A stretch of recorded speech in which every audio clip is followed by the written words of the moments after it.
Hey everyone, Cleo here and welcome to my second book or book talk. So I did my first book or book talk on The Testament by Margaret Atwood. So if you haven't watched that, I will link it down below, so feel free to check that one out as well. So in this series I'm just giving you my thoughts about the books shortlisted for the Booker Prize. I won't be getting around to them all before the Booker Prize winner is announced, but I will be continuing it afterwards, just in case you are interested in my thoughts on the remaining ones at that point. Now, I finished my second one, which is Girl, Woman, Other by Bernardine Evaristo, and I really enjoyed this one. In the end, I gave it a 3.8 star rating, which is pretty damn solid. It was very close to a 4 at a certain point, but the end for me didn't work very well, and so I marked it down to 3.8. But so in Girl, Woman, Other, we are following the perspectives of 12 different people, and interestingly enough, these perspectives are being clustered. So we are getting like 4 clusters of 3 perspectives, and in each cluster the perspectives will have a close relation to each other. So this relationship being close isn't necessarily the case that they're all family members or friends or something like that. It could also be that one of the persons has had a profound impact on the other ones, for example. But usually there will always be like a mother-daughter relationship or some sort of a familial relationship. So I think in one case it's also like there's more difference generation-wise than just like the one generation difference. But usually so it's a mother-daughter relationship and then a third perspective that is, for example, a business partner or a teacher or something like that, which is still very much related to the 2 previous perspectives, but in less like a familial bond way. And then what we see throughout the book is that not only are these 3 characters within each cluster interrelated, but there are also a lot of other interrelations that you can spot throughout the book. So I would say if you go into this book, keep an eye out for these. You will start noticing them by themselves, but at certain points I started, like when I got on later in the book, I started to get more like, maybe this perspective is going to come back, or maybe that perspective is going to come back. So if you start out the book knowing that there will be more interrelations, maybe you will also spot more of them than I did. But so a lot of times you will be reverting back to the beginning, like, okay, this person also knows that person through this or that connection that you hadn't really paid attention to when you were given that person's perspective. So you are given basically sort of interrelated bunch of short stories, and I really like that. I like when different perspectives are being given and then they gradually grow towards each other. This is a little bit different, so it's not necessarily that all these perspectives are coming together and becoming part of one story. As I said, like not all characters interrelate, so throughout the story you will get a grasp of the fact that there will be a certain moment in the book in which multiple of the perspectives are going to come together, and you're starting to get clues about this, and you're starting to see like, that person is also going to be there, or that person is also going to be there. But not all perspectives are there, so it's also not the case that all of them are going to pop up at the very end of the book, which I think is very interesting. It would have been very traditional to have all of them pop up together, so it was nice that she didn't do that in this one. But through this sort of web of interrelations where this character knows that character, which in her turn knows that character, and who knows this character, you get a sort of tapestry of interrelated perspectives and a sort of well-rounded view of what it means to be black in the UK. So not all of these perspectives are necessarily black, but the majority of them are. A lot of questions are being there are a lot of questions being brought up about identity. For example, we are dealing with different generations of migration stories here. So you have first generation migration, but you also have the second generation, or way beyond that even. And so questions are often being brought up about like kind of these tensions between those generations. You know, the first generations migrants are really, they are very much still part of their old culture. They're very much part of the culture that they came from, and they came to the UK to look for a better opportunity to give their children a better life. And then as the generations pass on, this feeling emerges of them becoming part of the other and not being anymore part of their own tradition, their own culture, and feeling like they're losing these children to this society that they came to in order to look for opportunity, and they didn't necessarily come in order to lose their culture, but they see how their children becoming more and more products of the society that they are now part of, instead of the society that they really came from, and that first generation migrants are very proud to be part of. And so you get these sort of tensions between generations about these questions of cultural identity. But it's not just looking at these questions of identity, so not just at questions of cultural identity in the sense of migration, but it's also looking at gender identity. At like there are multiple perspectives here that fit somewhere on the whole gender spectrum. So we have some representation for queer characters, we have some gender neutrality, we have characters looking for their place on this spectrum. So a lot of questions also related to this particular topic. But then also just like general questions of identity, of finding your place in the world. Some interesting parts for me as well as a past teacher were the parts in which we are following a teacher, but also in which we are following one of her former students, to kind of see the dynamic there between teacher and student. I absolutely tried to forget my time as a teacher as fast as possible. It really wasn't for me, and I do recognize part of the evolution towards kind of like callousness as a teacher that you can see in some of the teachers being represented here. I definitely don't think that that's the case for everybody. I do recognize some of that, or some of what was being said about that in this book.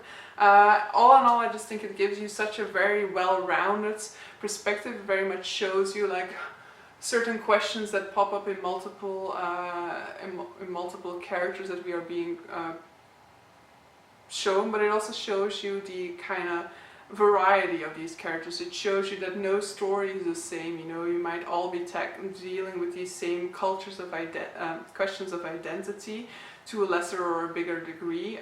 You might be tackling with different questions and things like that, but all in all, your story is always going to be it's always going to be unique. You know, it's also going to be your story, but that doesn't necessarily mean that we are alone in our story. We will always have these characters play a big impact on our lives, and we will always be tackling with certain common ground. I really liked it. As I said, I gave it a 3.8. At one point I wanted to give it a 4-star rating, but I had to lower it at a certain point. So the reasons why I'm lowering my rating for this is that I had a difficult time getting into it.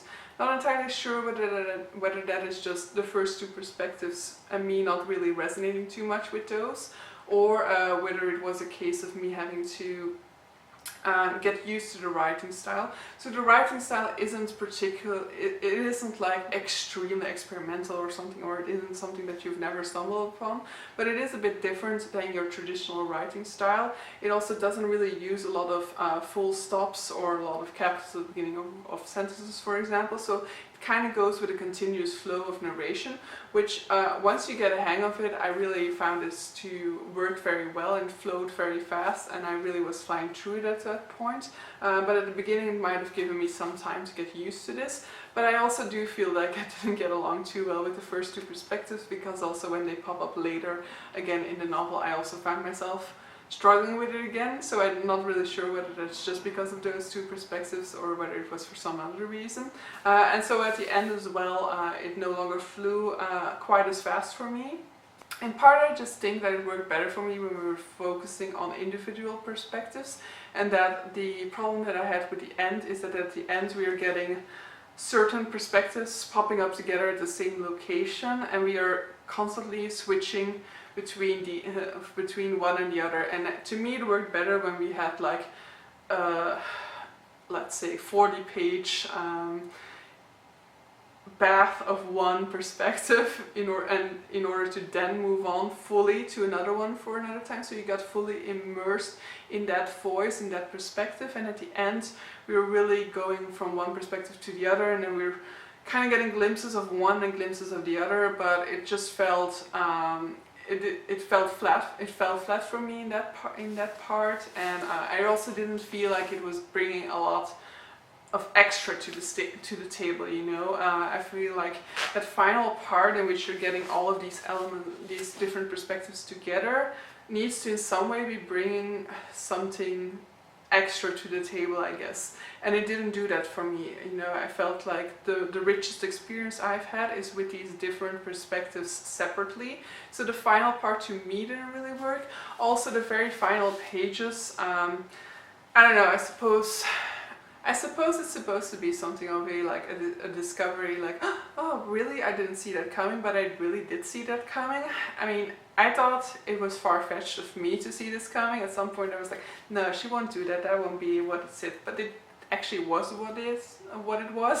So I mean, I saw it coming, I put 2 and 2 together and I saw this coming, and I really wished that that weren't the case, you know. I really wished that she hadn't gone there. So I thought that that was a bit too corny in a way. It was too much like, it was too well rounded in a way. I would have liked for us to not have had those final pages. So that was all vague enough as it is.